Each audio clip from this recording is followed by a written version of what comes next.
Doctor उत्कर्ष सिन्हा साहब के साथ ही शुरू करना चाहूंगा। और डॉक्टर साहब, अभी बहुत कुछ लगातार आप देख रहे हैं कि बार बार सत्ता पक्ष की ओर से ये कहा जाता है कि विपक्ष सिर्फ और सिर्फ वक्त की बर्बादी करता है, संसद हो और ऐसे ही हम विधान मंदिरों में, लेकिन विधान मंदिरों में देख रहे हैं कि अब वो सत्र होते ही नहीं जैसे पहले हुआ करते। लेकिन मैं संसद पे ही सीमित रहता हूं, शीतकालीन सत्र चल रहा है, अभी चलना है, वक्त बचा हुआ है इसके एडजर्न होने में। लेकिन राहुल गांधी यदि विदेश यात्रा पर जाना चाहें, जाएं सत्र के चलते, तो हंगामा बरप जाता है। बीजेपी प्रेस कॉन्फ्रेंस करती है, कहती है कि संसद से ज्यादा जरूरी है कि यात्रा, लेकिन प्रधानमंत्री जी लगातार ऐसा करते आ रहे हैं। अभी फिर इसी सत्र में फिर निकल कर आया कि 3 दिवसीय यात्रा पर फिर वो जा रहे हैं सत्र के चलते हुए। तो पहली टिप्पणी इसी पे चाहूंगा जब तक और मेहमान जुड़े, कि ये किस तरह का रवैया है, दोहरा चरित्र। और हम बात लगातार करते हैं और आगे जो मैं चीजें दिखाने वाला हूं वो देखिएगा, उसको सुनिएगा। लेकिन पहले इस पर टिप्पणी कि पर उपदेश कुशल बहु तेरे, भूल जाते हैं टिप्पणी आप। नहीं, असल में देखिए ये तो बड़ा क्लियर अप्रोच है और ये स्ट्रेटजी है कि राहुल गांधी को बदनाम करने के लिए उनकी हर विदेश यात्रा को टूल बनाया जाता है। आप याद कीजिए कि जब वो पहले जाया करते थे तो तमाम भाजपा के पेजेस पे पता चलता था कि वो बैंकॉक जा रहे हैं और यहाँ जा रहे हैं, वहां जा रहे हैं। बाद में पता चला वो मेडिटेशन करने जाते हैं, तो वो बात हुई। तो एक तो वो था। दूसरा, फिर जब राहुल गांधी ने ऑक्सफोर्ड और हार्वर्ड की यात्राएं की और वहां पे इंटरैक्शन किया, तो पहले बिल्कुल इस बात को कह दिया गया कि देश विरोधी बातें करते हैं, विदेशों में जाके देश विरोधी बातें करते हैं। जबकि अगर आप उस पूरे भाषणों को या वहां के इंटरैक्शंस को सुनिए तो वो अलग तरह की एक बात थी और बहुत क्लियर बात थी। तो अब जर्मनी जा रहे हैं, यूरोप जा रहे हैं, जहां भी जा रहे हैं, तो अगर उनके पास इनविटेशन है, अगर उनकी वो वैल्यू है कि उनको इनवाइट मिल रहा है, तो वो जा रहे हैं। और ऐसा भी नहीं है कि हर सांसद के लिए जरूरी है कि वो पूरे संसद के दौरान और ऐसा कोई एजेंडा हो, पार्टी का विप हो, तो समझ में आता है कि फिर वो नहीं होना चाहिए। लेकिन ये आना जाना तो लगा रहता है। लेकिन सवाल ये कि अब आपने कहा कि मोदी जी चले जाते हैं, तो मोदी जी हैं। मोदी जी संविधान से परे अपने समर्थकों के लिए और अब अपनी पार्टी के लिए, क्योंकि अब उनकी पार्टी का आंतरिक संविधान भी उनके आगे नतमस्तक है। वो भारतीय जनता पार्टी जो माना जाता था बड़ी अनुशासन और बड़े उस अपने संविधान, अपने नियमों से चलने वाली है और संघ के प्रभाव में चलती है। अब न संघ का प्रभाव है, न पार्टी संविधान की कोई कीमत है। तो मोदी जी जो करें वो तो राष्ट्रहित में करते हैं ना भाई। उनकी हर यात्रा राष्ट्रहित है और है भी। बतौर प्रधानमंत्री अगर आप जा रहे हैं तो अपेक्षा तो यही है कि राष्ट्रहित में ही जाएं आप। दूसरी तरफ नेता विपक्ष अगर जा रहा है तो भाई वो तो सिवाय गलत वजहों के और कभी जा नहीं सकता है।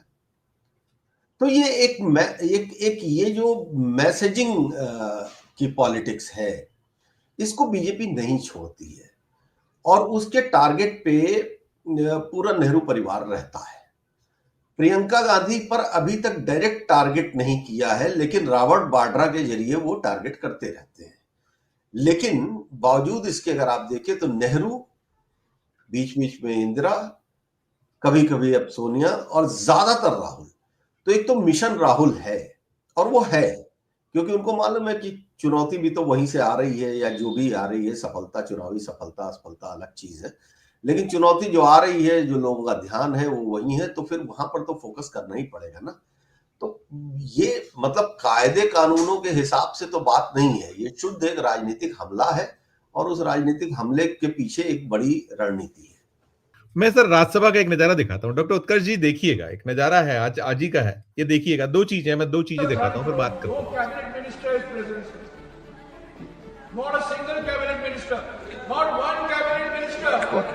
Okay, I will take it up with the I will take it up with the governor, please.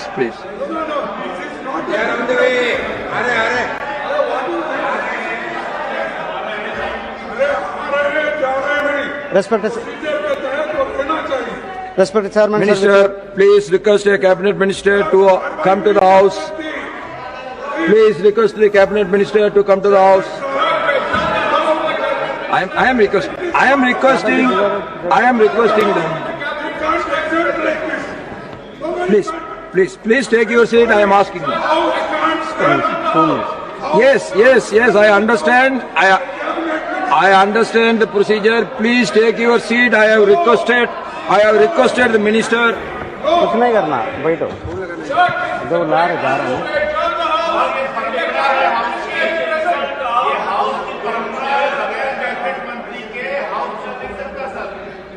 Honourable Minister, you please make a request that one of the cabinet ministers should come.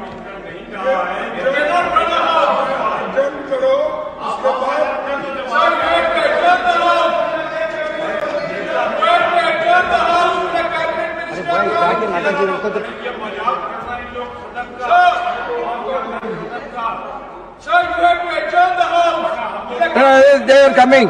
Papers to be laid on the table. Sri Jatin.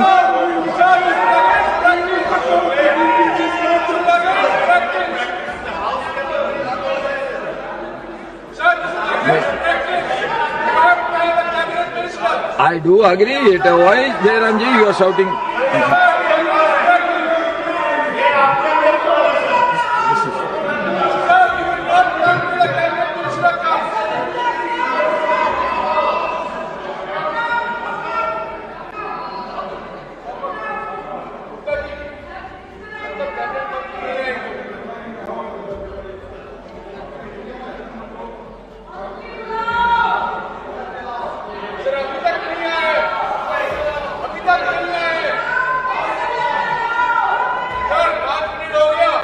सदन में कोई मंत्री उपस्थित न हो, इससे ज्यादा आपत्तिजनक बात क्या हो सकती है? बिल्कुल बिल्कुल आप सोचिए कि आप सदन में कितना महत्व दे रहे हैं, एक मंत्री नहीं है। बिल्कुल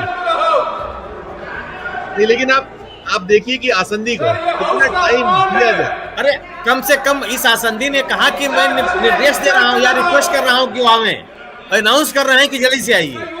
आप पिछले दौरान याद कर लीजिए ना, बिल्कुल धनखड़ साहब का दौर याद कर लीजिए। बिल्कुल अभी इसी सदन की कार्रवाई के दौरान हरिवंश जी को देखे होते आप, जब संजय सिंह का भाषण हो रहा था। By 11:15. ये अब जाके स्थगित की गई, और ये इसके बाद जब संबित होती तो ये भी देखिएगा, इसमें भी एक है। माननीय सभापति जी,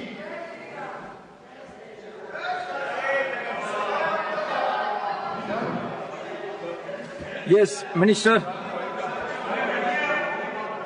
I was informed that the House got adjourned because no cabinet minister was sitting here. I would like to inform the August House that the former Lok Sabha Speaker Shivraj Patil ji expired this morning, so I had to go to Lok Sabha for adjournment because there is a precedent in the past. When the former Lok Sabha Speaker is no more, then there is an adjournment for a whole day. So we took some time, and the Honourable Leader of the House also had his question in the Lok Sabha, so he was also there. But I regret that a cabinet minister was not there. But I admit that. Okay, sir. वो इस सदन के भी member रहे हैं, तो कम से कम सरकार ने ये लापरवाही बरती है कि एक पूर्व स्पीकर, पूर्व गृह मंत्री और उस समय उनके लिए भी संवेदना फिर कह रहा हूं आपसे कि वो अगर इस सदन के सदस्य रहे हैं, बगल का सदन स्थगित होता है तो यहां संवेदना तो व्यक्त कर दें। Minister, you want to respond? No, 1 minute. Honourable Member Tiwari ji is right. Late Shivraj Patil ji was also one-term member of Rajya Sabha. For that, a due process, because the unfortunate demise happened just a while ago only, I mean this morning. So maybe the Secretariat is taking some time, but it should be duly condoled in this August House also. And tomorrow is a Martyrs' Day, when the Parliament was attacked, and tomorrow there is a holiday, so that may also be later, sir. Okay, take it. If that is referred, then I agree. Shivraj Patil ji condolence also should be sent. आप सिन्हा साहब, दोनों चीजें सुन ली आपने, दोनों ही हैं। एक तो ये ब्लेंडर कि आप कोई मंत्री ही नहीं है, कैबिनेट मंत्री ही नहीं है, लगातार आप उस पे हो रहा है, और ये बताया ये गया, और जो मुझे भी ज्ञात है कि ऐसा कभी पहले हुआ नहीं है, पहली बार ऐसा हुआ है कि कोई कैबिनेट, आमतौर पर कोरम के अभाव में स्थगित की जाती है, जो सदन होता है कोरम के अभाव में होता है, या और भी कुछ होता है, लेकिन मंत्री के ना होने पर राज्यसभा स्थगित हो जाए। दोनों पर आपकी प्रतिक्रिया है। शिवराज पाटिल भी, मैं आगे भी बात करूंगा, लेकिन पहले आप। देखिए, ये फिर वही बात है कि जब हमें सीरियसली, हमारा अप्रोच में है कि हमें इसे सीरियसली नहीं लेना है, तो इसकी जरूरत क्या है? ये देखिए, राज्यसभा की कार्यवाही या लोकसभा की कार्यवाही, विधानसभा की कार्यवाही इतने हल्के तरीके से कहां चलती है। उसका एक बाकायदा प्लान होता है, कब क्या होना है, कौन मिनिस्टर होगा, किसके डिपार्टमेंट से रिलेटेड चर्चा होनी है, इसका एक पूरा प्रोटोकॉल है, एक पूरा इसका रोस्टर है, उसके हिसाब से चीजें चलती हैं। अब कोई मिनिस्टर ही, और अच्छा, कहां? अपर हाउस में, अपर हाउस में आपने बिल्स भेजना बंद किए, बिल्स नहीं भेज रहे हो, यह निकल कर आ रहा है एक चीज। दूसरा ये आपके पास बहुमत नहीं है। राज्यसभा जो है वो उच्च सदन क्यों कहा गया है? क्योंकि वहां पर विभिन्न क्षेत्रों के बेहतरीन लोग, विद्वान लोगों को जगह दी जाती है, जो चुनाव नहीं लड़ते हैं। लेकिन अब आपका अप्रोच क्या है? आप राज्यसभा में किसको किसको भेज रहे हैं, वो भी एक सवाल है, वो भी सीरियसनेस बता देता है। और दूसरा ये, मतलब अब इस ब्लंडर को क्या ही कहेंगे सिवाय इसके कि ये जानबूझ के किया गया काम है। और राज्यसभा जैसे और संसद जैसे स्थान को अगर आप इतने कैजुअली ले रहे हैं, तो ये अपने आप में ये एक मैसेज है कि आप इन सारी चीजों को एक फालतू का काम मान रहे हैं और कह रहे हैं कि भाई क्या मतलब है इन सब जगहों पे समय खराब करने का। तो ये अप्रोच तो बहुत खराब है, और खासतौर से पार्लियामेंट्री डेमोक्रेसी, जहां पार्लियामेंट सबसे बड़ी जगह है देश की पूरी नुमाइंदगी की, वहां पर अगर आप ये कर रहे हैं तो ये बहुत खराब बात है। एक तो ये, दूसरी बात, शिवराज पाटिल का अपमान किया है सरकार ने, और शिवराज पाटिल का नहीं, राज्यसभा का अपमान किया है। क्योंकि एक व्यक्ति जो स्पीकर रहा हो भारत का, सामान्य सांसद भी नहीं, जो अध्यक्ष रहा हो उसी संसदीय तंत्र में, वो अगर आपका डिपार्टमेंट, आपका सेक्रेटेरिएट उसको भूल जाए तो उसकी कुछ सजा होनी चाहिए कि नहीं होनी चाहिए? निश्चित। और राज्यसभा में बैठे हुए पीठासीन को तो इस पे कड़ी कार्रवाई के लिए तुरंत ऑर्डर वहीं करना चाहिए, रिस्पेक्ट को सिर्फ बचाने के लिए, क्योंकि आज वो बैठे हैं आसन पर, और हम जैसे लोग अगर कल को कोई दूसरी सरकार उनके ऐसी स्थिति में आने के बाद भूल जाए, हम तब भी आलोचना करेंगे। बिल्कुल बिल्कुल बिल्कुल, है ही वो आलोचना के लायक, आलोचना के लायक। क्योंकि एक परंपरा होती है, एक सम्मान होता है, और उस सम्मान को अगर आपका सेक्रेटेरिएट, ये इतना बड़ा मामला है कि राज्यसभा के सचिव को इसके ऊपर सजा मिलनी चाहिए, कम से कम सस्पेंशन की सजा मिलनी चाहिए। आखिर क्या देख के पास किया उसने?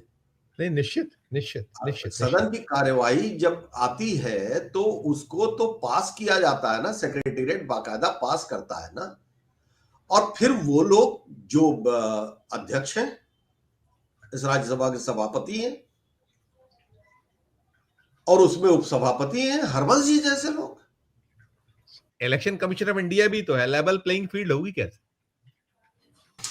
नहीं, ये फार्मूला तो बदल चुका है सर। ये फार्मूला 2013 के गोवा अधिवेशन में ही बदल गया था। भारतीय जनता पार्टी का गोवा अधिवेशन याद करिए, जहां पर नए चेहरे की बात थी, और वहां पे सौदा इसी बात पे था कि इन्वेस्टमेंट किस चेहरे के पीछे होगा। और तब तक अगर आप याद कीजिए तो नरेंद्र मोदी जी पहली चॉइस या पहली कतार नहीं थे, उनसे बड़े बड़े नेता पार्टी में थे। तो पहली बात तो वहीं से आई, दूसरी बात मुझे याद है, आ गई एक बड़ी इंटरेस्टिंग घटना 2019 के चुनाव के पहले की। 2019 के चुनाव के 3-4 महीने पहले, तब तक ये पुलवामा नहीं हुआ था, सब कुछ नहीं हुआ था, माहौल, एक ग्रुप आया था, डेलीगेशन तो नहीं कहूंगा मैं, ग्रुप आया था बिजनेस कम्युनिटी से, और वो घूम घूम के अलग अलग राज्यों में पत्रकारों से बात करके रायशुमारी कर रहे थे कि क्या क्या संभावना है, क्या नहीं है। उनसे भी मिलने आए, वो 7-8 लोग थे उसमें, चार्टर्ड अकाउंटेंट भी थे उसमें, और कॉर्पोरेट मैनेजर्स भी थे, कुछ और लोग भी रहे होंगे।